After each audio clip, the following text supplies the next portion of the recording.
जहां तक तुम चाहो,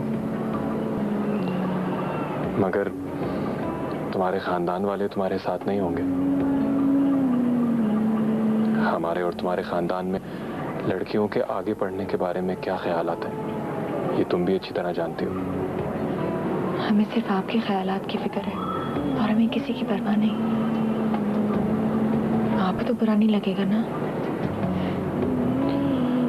बिल्कुल बुरा नहीं लगेगा, बल्कि तुम कल से ही पढ़ाई शुरू कर दो और वहां तक पढ़ो जहां तक तुम पढ़ना चाहती हो।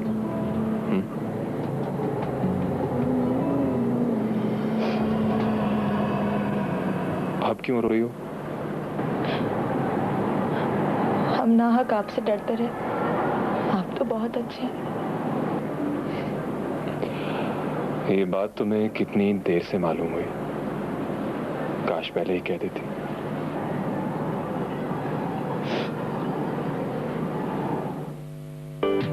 बानो, बानो, हमारा रोल नंबर आ गया। हाँ,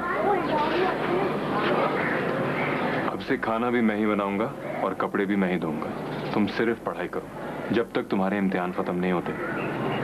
जी नहीं, हम दोनों काम कर सकते हैं। बिल्कुल नहीं, अगर फेल हो गई मैं ये सुनना नहीं चाहता कि काम की वजह से फेल हो गई। हम नहीं गए। अच्छा सुनिए, वो आपके चचा जान का खाता है। क्या लिखा है? आप खुद ही पढ़ लीजिए। अगर तुमने पढ़ लिया है तो तुम ही बता दो। उन्होंने लिखा है कि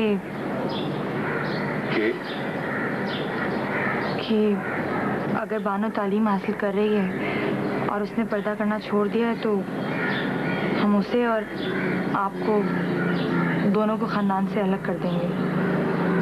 सफेद साड़ी पहनने से कोई भी औरत बापर्दा नहीं हो जाती। ऐसे हालात में ना हम उन्हें अपनी सूरत दिखाएं और ना वो हमें अपनी सूरत दिखाएंगे।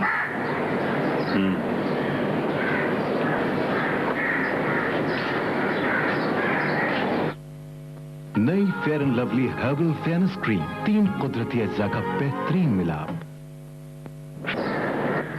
ऐसा ये खत अम्मी जान ने भी भेजा है और मामू जान ने भी। फिर हम सिवाय अफसोस के और कुछ भी नहीं कर सकते। तुम अपने इम्तिहान की तैयारी करो और मुझे खाना बनाना सिखाओ। इस तरह बानो ने मैट्रिक का प्राइवेट इम्तिहान दे डाला। जब उन्होंने ABCD पढ़ना शुरू की थी, यानी 1953 में, उस वक्त वो 2 बच्चों की माँ थी और जब मैट्रिक का रिजल्ट आया उस वक्त तक वो 4 बच्चों की माँ बन चुकी थी। मगर ये इब्तिदा थी। मैट्रिक बानो के लिए पहली सीढ़ी थी। बेटा ऐसे नहीं खाते, कपड़े खराब हो जाते हैं। जो अपने भाइयों को लेकर आओ, जल्दी जाओ।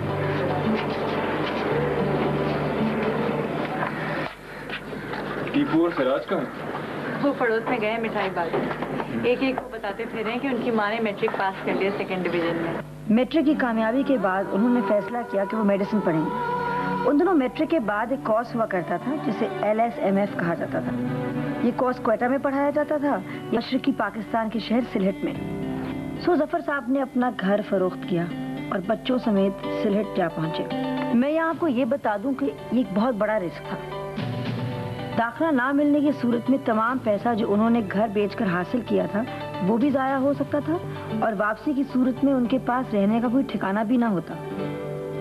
यूं समझें कि तमाम कश्तियां जलाकर ये खानदान सिलहट पहुंचा। अरे ओहो, ये तो कपड़े खराब करती है साली।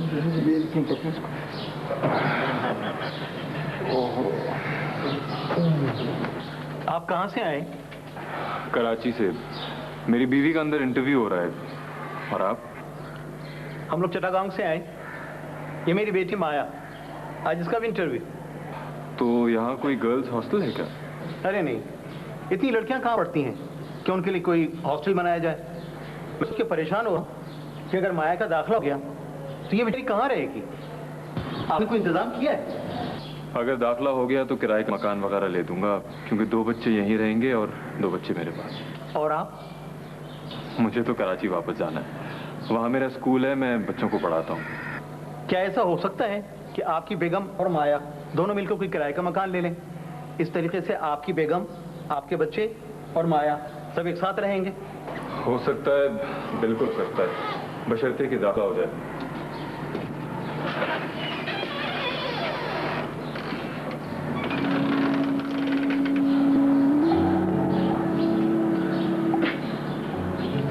क्या हुआ? दाखिला हो गया। तो इसमें रोने की क्या बात है? पता नहीं। मैं माया हूँ। जब तक मैं इंटरव्यू देकर बाहर नहीं आ जाती, आप प्लीज मेरा इंतजार कीजिएगा। ये वक्त बहुत कठिन था क्योंकि जफर ने भी आगे की पढ़ाई शुरू कर दी थी। उन्होंने बीए, एमए और पीजी कर लिया और बानो भी LSMF करके 4 साल बाद डॉक्टर बानो जफर बनकर सिलहट से कराची लौटी।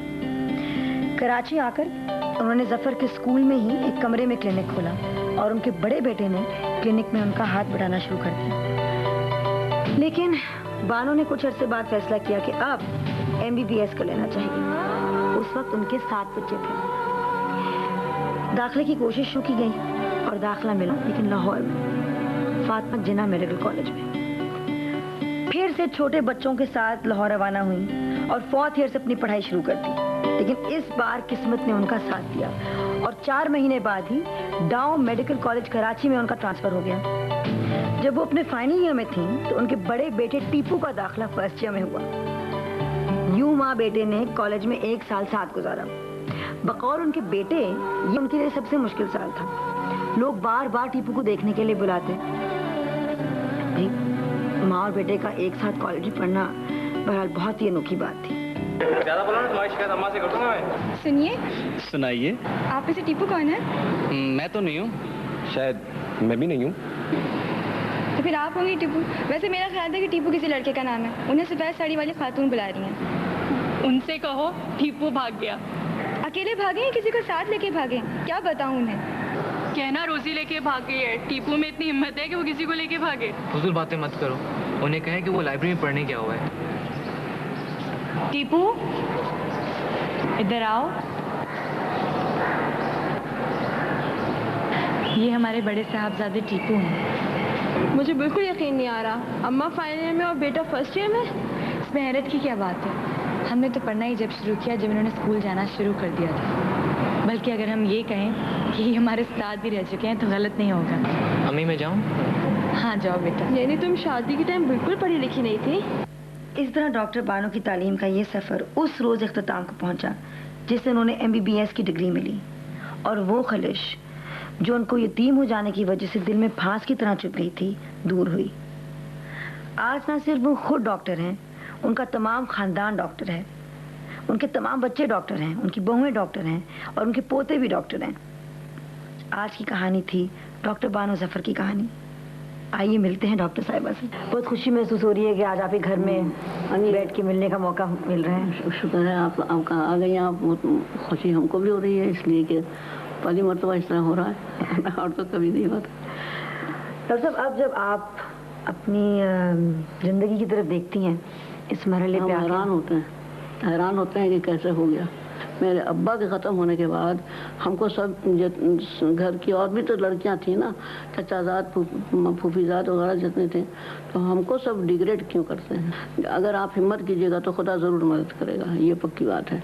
किस तरह से पढ़ा है हमने, हमको खुद हैरत लगती है। रात भर जाग रहे हैं, सुबह को 2 घंटा सो रहे हैं, ये बच्चे पैदा हो रहे हैं, उनको देख रहे हैं। नहीं, खुद वो आपकी बेटियां भी सब डॉक्टर्स हैं? हाँ सब। और आपके दामाद भी सब डॉक्टर, बेटे सब डॉक्टर, बहुएं सब डॉक्टर। अच्छा डॉक्टर साहब, बहुत खुशी हुई आपसे मिलके और बहुत कुछ सीखा है आपसे बातें करके। Thank you so much.